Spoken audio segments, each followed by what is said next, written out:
Hello guys, welcome back to Magnus DIY. Today, ang iba-vlog ko ay itong 12 volt socket ng Yamaha Aerox. Okay, so sa video nito makikita nyo na meron akong nakahanda na USB fan at USB light bulb na 5 watts. And tatry ko kung kakayanin ba ng 12 volt socket ito. Okay, so meron akong USB charger dito na pwedeng isaksak sa cigarette socket or tinatawag na 12 volt socket ng Yamaha Aerox. So try natin kung gagana siya. Actually magagamit nyo din to pag brown out eh. Maghanap lang kayo ng extension para umabot yung wire. Okay, so sa video na ito, makikita nyo na nakailaw na yung bulb. Actually, maliwanag yan. Di lang natin mapansin ngayon kasi araw. And itong fan, actually mabilis din ang ikot nito. Ewan ko lang bakit sa video parang mabagal yung dating ng ikot ng fan. Pero sobrang lakas ng hangin yan. So yan siya. Ganyan siya kaliwanag. Paggabi, papakita ko rin sa next video ko kung gaano kaliwanag itong bulb na to. Kasi 5 watts to eh. Parang ito yung mga ginagamit din sa mga bahay na 220 volts na bulb na 5 watts din. Ganun, parehas lang din yung liwanag niya. Okay, so kaya naman. Ngayon, ang itatry naman natin ay yung air compressor para sa gulong natin kung kakayanin niya. So yun ay hindi naman yun USB pero direct na 12 volts yun. Isasaksak lang natin dito sa socket. I-check natin kung kakayanin. So ito yung air compressor. So try natin kung kaya niya. Ay nahulog ang cellphone ko. Okay pa. Buhay pa ang aking cellphone. Kaya trinay ko nang isaksak siya directly sa 12 volt socket niya. Then try natin kung gagana. Okay, makita nyo na ayaw niya mag-on. Sa tingin ko pumutok itong fuse na to. Kasi ang fuse nitong Yamaha Aerox ay 2 amps lang para sa 12 volt socket. So since 2 amps siya, napakababa, baka hindi niya kayanin nitong air compressor. So ang next natin ay check yung fuse. So buksan lang natin itong cover sa battery. Nandiyan din yung fuse para sa 12 volt socket ng Aerox. And meron naman siyang laging tools.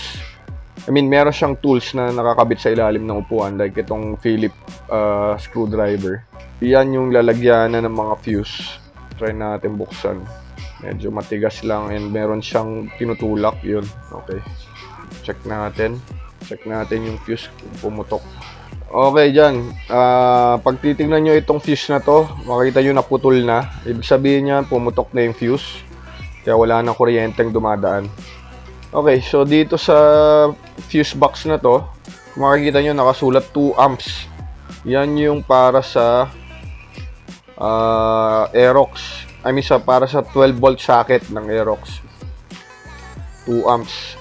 Ngayon, buti na lang meron akong spare na fuse. Pero ang pinakamababa ko dito ay 5 amps. Pero sabi ng mga electrician, pwede na daw to. Pero kung meron kayong 2 amps, mas okay sana na 2 amps yung gamitin nyo kasi yan yung stock na fuse para sa 12 volt socket. Anyway, gagawa na lang natin ang paraan kung paano natin magagamit itong air compressor para sa gulong natin na hindi pumuputok yung fuse. So, ang gagawin natin ay irerekta natin siya sa battery. Gagamit na lang tayo ng alligator clip. So, papakita ko lang dito sa video kung napalitan ko na yung fuse. Yan, so dito sa video na to, temporarily linagyan ko muna siya ng 5 amps na fuse. Pero pag nakahanap ako ng 2 amps, babalik ko din.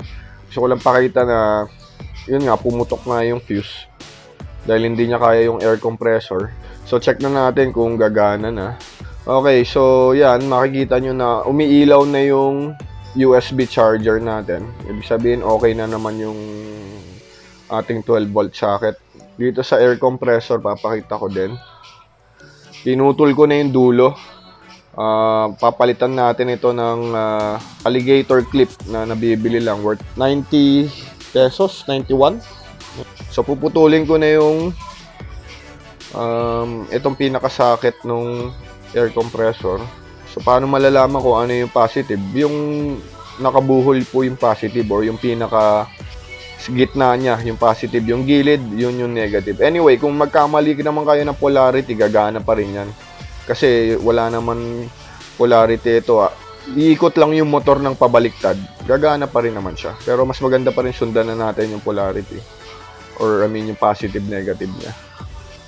Okay, so ayan na. Naka-alligator clip na siya. Ngayon, try naman natin. So, hindi na natin siya ikakabit sa 12 volt socket. Directly na sa battery. Para hindi pumutok ang fuse. Actually, mas okay pa itong direct sa battery. Kasi, pag sa socket, maaaring uminit at masira yung air compressor. Yung mismo socket ng air compressor. Yung socket ng Aerox. Kung sa battery, mas okay. Okay, so ayan. Itong alligator clip, ilagay natin sa positive, tapos yung isa sa negative. Ayan gumagana na yung air compressor. Pakita ko na rin kung paano ko napagbaligtad nyo. Na ilagay nyo si positive sa negative at si negative naman sa positive. So ayan, si positive ilalagay ko sa negative na terminal ng negative ng battery. Try natin kung gagana. Pagre-reverse ko. Gusto ko lang pakita na nagagana pa rin siya. Si negative naman, sa positive naman natin siya lalagay. Check ko lang kung gagana. Kasi since motor siya, babaliktad lang yung ikot niya. Pero gagana pa rin siya. Kasi ang purpose lang naman ng motor na yun ay umikot para i-pump yung piston at gumawa ng hangin. Okay, yan. So, pindutin natin kung mag-on. Okay, so nag-on siya. So, makikita nyo dyan, may pressure. Okay, so gumagana siya kahit reverse yung polarity. Okay guys, so sana may natutunan kayo kung anong pwede lang ang ikabit sa Aerox na 12 volt socket. Yun lang, please click subscribe and click the bell button para makapanood kayo ng mga next videos ko.